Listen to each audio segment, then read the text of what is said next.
ఇప్పుడు అవార్డుల గురించి మాట్లాడుకున్నప్పుడు పోటీల గురించి కూడా మాట్లాడుకోవాల్సినటువంటి అవసరం ఏం పోటీలు? పాడుతా తీయగాకి సంబంధించి సింగర్ ప్రవస్తి చేసినటువంటి కామెంట్లు, ఆరోపణలు. ఆరోపణలు అంటే ఆరోపణ అని మీరే అన్నారు, ఆరోపణే కదా. ఉమ్, ఆరోపణలో ఎంత నిజం ఉంది ఎంత అబద్ధం ఉంది అనేది నాకు తెలిసి, నాకు పాడుతా తీయగా కదా అది ప్రోగ్రామ్. పాడుతా తీయ అది బాలు గారు స్టార్ట్ చేశాను. బాలు గారు చేసిన కాంపిటీషన్ ప్రోగ్రామ్ కాదు అప్పట్లో. మరి ఇప్పుడు ఇంట్రెస్ట్ నేను చూడలేదు. నేను సరిగంప చేసే రోజుల్లో ఇవన్నీ చూసేవాడిని, ఇప్పుడు అసలు చూడట్లేదు. అయితే ఈ ప్రోగ్రామ్స్లో అసలు ఫస్ట్ మనకి ఇప్పుడు ఆ అమ్మాయి స్టేట్మెంట్ ఈ మధ్య చూసాం. నేను కూడా చాలాసార్లు ఓడిపోయాను, నన్ను కూడా ఈవెన్ ఆహాలో ఏదో ప్రోగ్రామ్ చేశాను, దాంట్లో 6వ రౌండ్లోనే తీసేశారు, సంథింగ్ లైక్ దట్ ఏదో చెప్పింది. సో తీసేయటం అనేది ఆ అమ్మాయి కొత్త ఏం కాదు. నేను గొప్ప సింగర్ అయితే 6వ రౌండ్లో వాళ్ళు తీరు కదా. సో ఇప్పుడు కూడా తీసేసి ఉండొచ్చు. అయితే ఎప్పుడు కూడానమ్మా ఈ టీఆర్పీలు ఉంటాయి. టీఆర్పీలు నిమిషానికి వస్తాయి మాకు. ఇప్పుడు ప్రొడ్యూసర్కి వచ్చేటప్పటికి ప్రొడక్షన్ హౌస్కి ఎవ్రీ మినిట్ ఉంటుంది. ఎవరు పాడుతున్నప్పుడు ఎక్కడ హై ఉంది ఎక్కడ లో ఉంది, ఏ సింగర్కి అయితే ఏముంటుంది అంటే, ఎవరిదైతే 2 వారాలు ఎక్కువ కనపడుతుందో ఆ సింగర్ని లేపుతానికి ట్రై చేస్తూ ఉంటారు. ఎవరైతే వీక్గా ఉన్నారో వాళ్ళని మెల్లిగా పంపించేస్తానికి ట్రై చేస్తుంటారు. ఊరికే బయటికి చెప్పడానికి ఓట్లు వచ్చినాయి లేకపోతే అది ఇది అంటాం, కానీ మాకు ఆ టీఆర్పీ గ్రాఫ్ను బట్టే ఉంటుంది. రియాక్షన్స్ అక్కడే ఉంటుంది ఎక్కువ. దాని మీద ముందవుతుంది. నేషనల్లో అయితేనేంటంటేనేమో ఇవాళ ఈ సంవత్సరం ఈ స్టేట్కి ఇద్దాం, ఈ సంవత్సరం సౌత్ ఇండియాలో పలానా తెలుగు స్టేట్కి ఇద్దాం, తమిళ స్టేట్కి ఇద్దాం అని అనుకుంటారు. ఎందుకంటే వాళ్ళ వ్యూవర్షిప్ పెంచుకోవడానికి చేసే ప్రయత్నాలు. అందుకనే వాళ్ళు అట్లా చేస్తారు. అందుకని వీళ్ళు మనవాళ్ళు అనుకుంటారు తెలుగు మనం వెళ్ళగానే మనకి ఇస్తారని. ఎందుకు ఒకసారి అప్పుడు 2-3 సార్లు ఇచ్చారు. అప్పట్లో బాగా అసలు తెలుగు స్టేట్స్లో హిందీ సినిమాలు చూసేవారు కాదు, హిందీ పాటలు చూసేవారు. అప్పుడు మనవాళ్ళు వెళ్ళినప్పుడు ఫిక్స్ అయిపోయారు, తెలుగు వాళ్ళకి ఇవ్వాలనుకున్నారు కాబట్టి తెలుగు వాళ్ళు ఒకళ్ళు ఇద్దరు వచ్చారు, ఒకళ్ళకి ఇచ్చారు. సో ఎప్పటికైనా కానీ అక్కడైనా కానీ ఇక్కడైనా కానీ మెంటల్గా ముందు ఫిక్స్ అయిపోతుంది ప్రొడక్షన్ హౌస్ కానీ ఛానల్ కానీ. ఫిక్స్ అయిపోయినాక దాంట్లో 2-3 చాయిస్లు తీసుకుంటారు, అందులో ఒకరికి ఇచ్చేస్తారు. అది ప్రవస్తి అవ్వచ్చు లేకపోతే ఇంకోళ్ళు అవ్వచ్చు. ఈ అమ్మాయి అన్ఫార్చునేట్గా వీళ్ళ చార్ట్లో వీళ్ళ టీఆర్పీలో సరిగ్గా వచ్చి ఉండకపోవచ్చు. ఇదొకటి అయిపోయినాక ఇంకొకటి జడ్జిల సంగతి చెప్తాను. జడ్జిల ఇన్ఫ్లుయెన్స్ చాలా తక్కువ ఉంటుంది. జడ్జిలు ఇప్పుడు నేను నువ్వు వెళ్ళామంటే మనకి సరిగంపాలంటే ఏమో తెలియదు కాబట్టి మనం ఏం జడ్జ్ చేయలేం. మనం విండి బాగుందంటే బాగుంది, లేదంటే లేదంటాం. వాళ్ళకి ఏంటంటే చాలా సంగీతం పరిజ్ఞానం ఎక్కువ ఉంటుంది కాబట్టి వాళ్ళు ఏది తప్పు ఏది ఒప్పు అనుకుంటారు, ఏదో చిన్నవి చెప్తారు. మనకి చాలా బాగున్న పాట వాళ్ళు చండాలంగా ఉందని చెప్తూ ఉంటారు. నువ్వేదో శృతి తెప్పావు గతి తెప్పావు ఏదో చెప్తూ ఉంటారు, మనకు అద్భుతంగా ఉంది కదా అనిపిస్తూ ఉంటుంది. సో అట్లా వాళ్ళకి ఆ సైంటిఫిక్గా వాళ్ళ ప్రాబ్లం ఏముందో మనకు తెలియదు. ఇకపోతే సునీత దగ్గరికి వచ్చేటప్పటికి, సునీతకి ఈ అమ్మాయిని తీసేస్తే ఆమెకు వచ్చేది ఏంటి లేదు. ఆమెకు ఇప్పుడు కొత్తగా బిల్డింగ్లు ప్రవస్తిని తీసేస్తే ఎవరు బిల్డింగ్ కట్టేవారు, ప్రవస్తిని తీసుకొస్తే ప్రవస్తి ఆమెకి ఏమవ్వదు. అయితే వీళ్ళకి ఈ పిల్లకి ఆ పిల్లకి శత్రుత్వం ఉండడానికి కూడా అవకాశం ఏం లేదు. సో ఏదో మిస్అండర్స్టాండింగ్స్ ఉంటాయి, చిన్న మిస్అండర్స్టాండింగ్స్ ఉంటాయి, అంతే తప్ప దాన్ని మనం అంత సీరియస్గా తీసుకోవాల్సిన అవసరం లేదు. మా కాంపిటీషన్కి వెళ్ళిన వాళ్ళు ఎవళ్ళైనా ఓడిపోతానికి అర్థంగా ఉంటారు. ఇక డ్రెస్ కోడ్ సంగతికి వచ్చేసరికి, డ్రెస్ కోడ్ ఏంటంటే అంటే ఈటీవీలో ఇంతకుముందు అట్లా ఉండేది కదా, డ్రెస్సుల సంగతి తెలీదు. బట్ మిగతా వాటిలో నేను చేసిన ప్రోగ్రాంలో అప్పుడే చిన్నపిల్లలు చేస్తే బట్టలు నేను ఒప్పుకునేవాడిని కాదు. తల్లిదండ్రులు నాతో పోట్లాడేవారు, మా పిల్లలకి నా బట్టలు అయినవ్వాను. చిన్నపిల్లలకి అటువంటి అసలు పాటలు వద్దనేవాడిని నేను. కొన్ని పాటలు చిన్నపిల్లలు ఆ పాట పాడకూడదండి. ఇప్పుడు ఇందాక ఆ అమ్మాయి చెప్పింది, నన్ను ఆ పాట పాడిన వాళ్ళు ఈ పాట పాడిన వాళ్ళని. వాళ్ళు కొన్ని సునీత చెప్పినట్టు అది కంపెనీలు వాళ్ళకి డబ్బులు కట్టాల్సి ఉంటుందన్నమాట. అందుకని అవి వద్దని చెప్తూ ఉంటారు.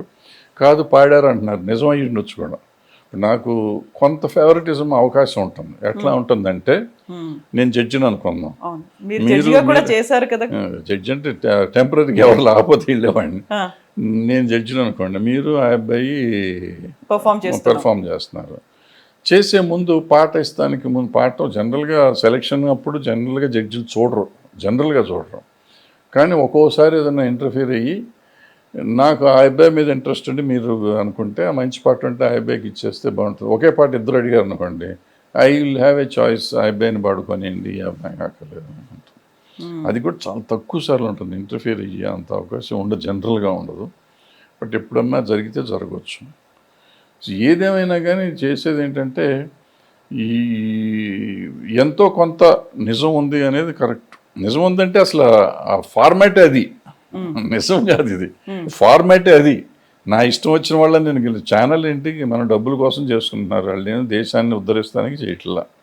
ఆ బాలు గారు వచ్చినట్టు పాడుతా తీయగా అనేది మాత్రం డెఫినెట్గా దేశాన్ని ఉద్ధరిస్తాను. కంటే వాళ్ళు ఎంతమంది సింగర్స్ వచ్చారంటే ఈ తెలంగాణ, తెలుగులో కానీ తమిళ్లో కానీ కన్నడంలో కానీ వచ్చారంటే, ఈవెన్ మలయాళంలో కానీ వచ్చారంటే బాలు గారు మొదలెట్టిన పాడుతా తీయగాతోనే వచ్చారు. తర్వాత సరిగమపాలు వచ్చినాయి, తర్వాత ఏదో సూపర్ సింగర్కి ఇట్లా వరసపుగా పేర్లు పెట్టుకుని వచ్చిన వాటితో మనకి అన్ని సౌత్ ఇండియా మొత్తంలో, సౌత్ ఇండియన్ భారతదేశం మొత్తంలో ఇవాళ సింగర్స్ విపరీతం కుప్పలు కుప్పలుగా ఎంటర్టైన్మెంట్ ఫీల్డ్ని వెళ్తున్నారు.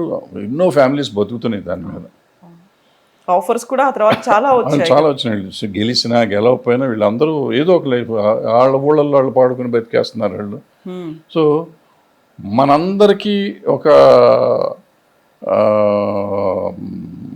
ఉద్యోగ అవకాశం లేదా అవకాశం వచ్చిన దాని గురించి మనం ఎక్కువ అలర చేయటం అవసరం లేదు. వాళ్ళు ఆ పిల్ల చెప్పింది, దీనివల్ల నాకు పెళ్ళిలో పాడుకుంటాను, ఇంకో చోట పాడుకుంటాను, దానికి నాకు నా ఫ్యామిలీని కాపాడుకుంటున్నాను. సో అది అవకాశమే కదా.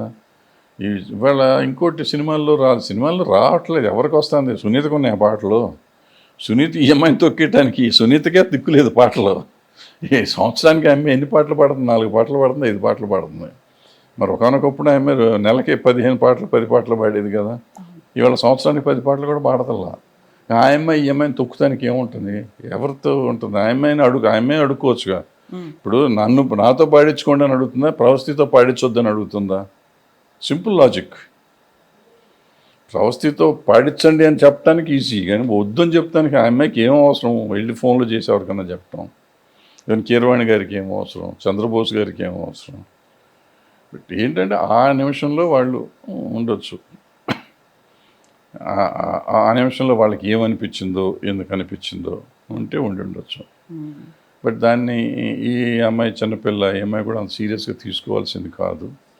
బట్ ఏదైనా ఈ అమ్మాయికి ఏం ఎఫెక్ట్ ఏం అవ్వదు. వీళ్ళు ఎవరిని ఈ సినిమా ఇండస్ట్రీలో ఒక మనిషి ఇంకో మనిషిని తొక్కడం అనేది జరిగే పని కాదు. టాలెంట్ ఉంటే, టాలెంట్ ఉండగా ఎవ్వరు ఏమీ చేయలేరు. ఎంత గొప్పవాళ్ళని అవనండి, ఇండస్ట్రీని ఎంత కంట్రోల్ చేసే వ్యక్తి కూడా ఒక మనిషిని టాలెంట్ ఉంటే ఏమీ చేయలేరు, 100% చేయలేరు. సో ఇప్పుడు టాలెంట్ అనుకున్నప్పుడు వినిపించినటువంటి ఇంకొక మాట ఏంటంటే, ఫలానా కులం వాళ్ళైతే గెలుస్తారు, వేరే వాళ్ళని అయితే తీసేస్తున్నారు అనేటువంటి మాట కూడా వినిపించింది. ఆ వాదన నిజమేనా? లేదు, ఆ కులం ఎట్లా చూస్తారమ్మా, ఇక్కడ ఉంటుంది. ఇప్పుడు కొంతమందికి ఉండొచ్చు, లేదని నేను అన్నాను. నేను చేసిన దాంట్లో నేను ఇప్పుడు నాకు ఎవరు కులం చెప్పలేదు. నేను దగ్గర 7 సిరీస్ చేశా. నాకు అయితే ఒక సిరీస్లో నేను అన్ఫార్చునేట్గా ఒక రోజు నేను జడ్జిగా ఉన్నా, ఒక దాంట్లో ఫైనల్స్లో. ఒక పాప ఓడిపోయింది, వాళ్ళ మదర్ వచ్చి నన్ను తిట్టింది. మా అమ్మాయి ఎందుకు నాకు తప్పు పాడింది అమ్మా, నీకేం తెలుసు తప్పు పాడింది ఉంది ఆవిడ. పాపం నాకు తప్పు అనిపించింది. నేను చెప్పాను ఇందాక నాకు సంగీత పరిజ్ఞానం లేదు, కానీ నా లెక్కలో నాకు ఆవిడ బాగా పాడలేదు ఆ పిల్ల అనుకో. చిన్నపిల్లల్ని మనం ఏమంటాం, మనం ఏం అనలేము. చాలా బాగా పాడుతుంది ఆ అమ్మాయి. ఆ రోజు ఎందుకో నాకు నచ్చల. ఆ అమ్మాయి కావాలని నేను వెళ్ళి బతిమాలి తెచ్చుకున్నా దాంట్లోకి, ఆ మదర్ని ఒప్పించుకొని తెచ్చాను నిజంగా చెప్పాలంటే. ఆ అమ్మాయి అంత బాగా పాడింది. అంతకుముందు ఏదో సరిగ్గా వేరే వాళ్ళు జెమినీ టీవీలోనూ వేరే టీవీలో ఏదో పాడింది. పాడితే ఆ పిల్ల చక్కగా ఉంటుంది, బాగా పాడింది. వాళ్ళ మదర్నికి నేనే ఫోన్ చేసి, ఇదమ్మా పాడించాలమ్మా, వద్దు చదువుకుంటానంటే లేదు పాడించాను. లాస్ట్ డే ఆవిడ పాప నాతో ఫైట్ చేసింది. చాలా బాగా పాడుతుంది ఆ పిల్ల. బట్ ఆ రోజు సరిగ్గా పాడలా అనిపించింది నాకు. అందుకని ఆ అమ్మాయి 2వ 3వ వచ్చింది. ఆవిడ వచ్చి నన్ను, మా అమ్మాయి నెంబర్ 1 అయితే మీరు ఇచ్చాం, మనం ఏం చేయలేము. అది అంటే ఆ నిమిషంలో మనం జడ్జిలుగా కూర్చున్నప్పుడు వేరేమో, బయటకు వచ్చినప్పుడు నేను చెప్పానే, మనం బయట వింటున్నప్పుడు మనకు చాలా బాగున్నట్టు ఉంటుంది. ఇంకోటి ఏంటంటే లైవ్లో వింటాం వేరు, టీవీలో వింటాం వేరు.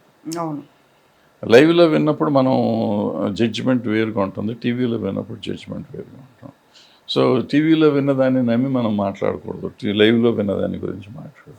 బాలు గారు స్టార్ట్ చేసినటువంటి పాడుతా తీయగా ఆ తర్వాత మొత్తంగా ఎవల్యూట్ అయిందా, లేకుంటే మార్పులు వచ్చాయా, ట్రాన్స్ఫార్మ్ అయిందా, ఇప్పటికీ అంతా దాన్ని స్పాయిల్ చేసేసారు అనేటువంటి అనాలిసిస్లు కూడా వినిపిస్తున్నాయి. స్పాయిల్ గీలు కాదు, ఏముంటుంది ఇప్పుడు ఫార్మాట్. ఆయన లేరు, ఆయన ఉంటే ఆయనకున్న జ్ఞానం కానీ ఆయనకున్న ఇది కానీ ఆయన చెప్పే విధానం కానీ వీళ్ళెవరికి రాదు. సో ఏదో ఫార్మాట్ చేంజ్ అయిపోతే సర్వైవ్ అవ్వదు ఆ పేరు, అవును. అందుకని వాళ్ళు ఫార్మాట్ చేంజ్ చేసుకుని ఉంటారు. అది వాళ్ళ పాలసీ, ఛానల్ పాలసీ. ఛానల్ వాళ్ళ ఇష్టం కదా. మనం ఛానల్ని కంట్రోల్ చేయడానికి మనం వాళ్ళు వ్యాపారం చేసుకుంటున్నారు, వాళ్ళు మనం చారిటీ చేయట్లేదు కదా. They are doing their business, they are right. Thank you so much Bharadwaj garu. Best wishes to you. Thank you.